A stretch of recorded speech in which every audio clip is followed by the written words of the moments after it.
Yes, and also on the program this hour, we'll be discussing the single biggest killer of Australian women. That's heart disease. In fact, women in this country are 3 times more likely to die from heart disease than breast cancer. A little later, we'll be talking to a woman who suffered her first heart attack at the age of just 35. The colour pink is often associated with breast cancer awareness, and the Heart Foundation is today launching its Go Red for Women campaign. And if you hadn't guessed, that's why we're wearing red today. In different tones, I guess. But look, I've got to say, I was actually quite shocked to realise that it is the biggest killer. Well, you didn't know, and No. you're a woman. Is this the fact that doctors don't let you know, or is it, what do you think it is? Or maybe just that, as we discussed, those cancer campaigns, which is fantastic, is so well known that the colour pink, discussion about having mammograms, etc., and pap smears and a whole other range of preventative health measures, and yet we don't seem to do that with our hearts, and potentially also the rise in fatty foods. Not that we eat fatty foods, Andrew. Yeah. Well, we'll give it a crack this morning with the awareness campaign. We'll have a look at It's that. an important message very obviously to shortly. put out. Now, if you hadn't noticed, we're wearing red today, and that's for a very good reason. Heart disease. It's the single biggest killer of Australian women. And many people would be surprised to hear that heart disease kills 3 times more women every year than breast cancer. The Go Red for Women campaign kicks off today, and it's all about going red, raising awareness and money to help fight the disease. Joining us now is Julianne Mitchell from the Heart Foundation and heart attack survivor Margaret Kilby. Welcome to you both. Thank you. Now look, can I ask first, I didn't know that heart disease was such an issue for women. I thought it was a bigger issue for men. Am I a common theme in the community? Are people unaware of this? Yes, they are. In fact, your experience is quite common. Only 3 in 10 women are actually aware that heart disease is the leading cause of death in women. And so this campaign is really about raising women's awareness and giving them the skills and the tools to know what to do to lower their risk. So, Margaret, do we include you in that group too? Were you aware of Most this? definitely, most definitely. I was 35 when I had my first heart attack, and like a lot of people, I thought heart attacks and heart disease only affected particularly men, particularly people who were perhaps overweight or smokers, older people. I did not think at all that it would affect someone like me in my age. You've just said you had your first heart attack, so you've had more than one. I've had just multiple tell heart us then attacks. what has happened. I have familial hypercholesterolemia, which is not an uncommon condition for people. And so I've had 4 heart attacks from the age of 35. So I've had multiple surgeries now as well. I'm very, very lucky to actually still be here, to be quite honest. I was very unaware that I had this condition. I started experiencing angina, which was pain in my chest and up into my neck, and I was feeling dizzy and typical angina symptoms, and I had no idea that it was actually related to heart disease. I thought at 35 that I was unfit.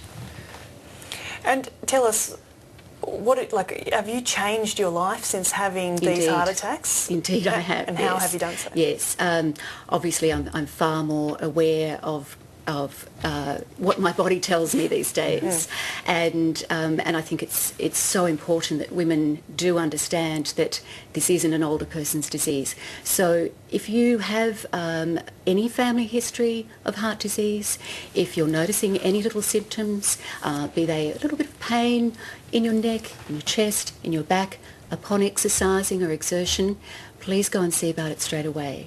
And Julianne, we hear so often with breast cancer that you need to be screened regularly. You need to be very aware of it.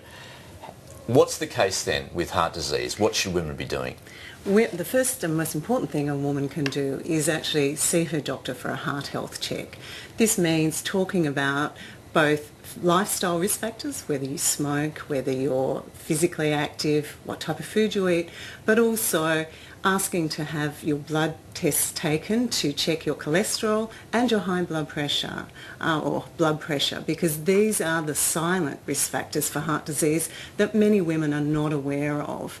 I think because they have no signs and symptoms, blood pressure and cholesterol are 2 risk factors that are often overlooked by women. So our call out is really for every woman to have a heart health check.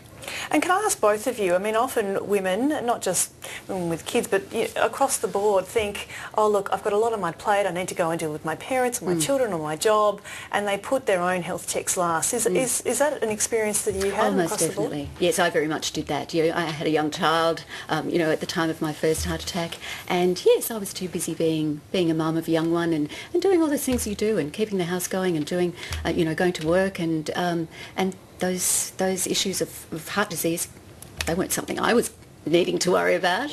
Julianne, are there people who are particularly at risk, those who fit a profile that they well may suffer a heart attack? Look, I mean, certainly you can't tell by just looking at a person whether they're at risk of heart attack or not. I think the most important thing is to be assessed, to know your own personal risk and then take steps to reduce it. But also a family history, for instance? But a family history is certainly very important, and as I said, high blood pressure, high cholesterol are also two important risk factors.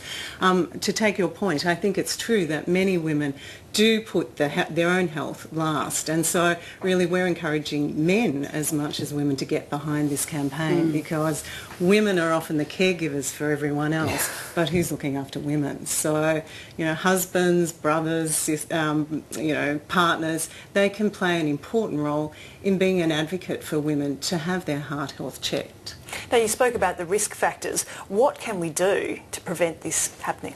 Well, the best things that a woman can do is firstly not smoke.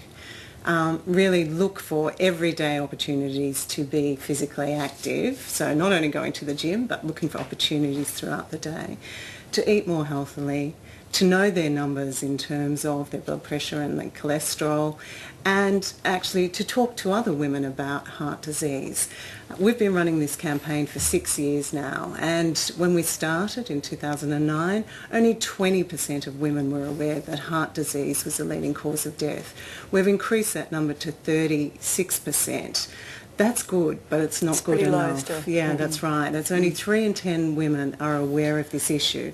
So, if nothing else, if women can be talking about this around coffee tables, dining tables, breakfast tables, that would be great. Well, at least you've started the conversation this morning. Julianne and Margaret, thanks so much for coming in. Thank you. Thank you.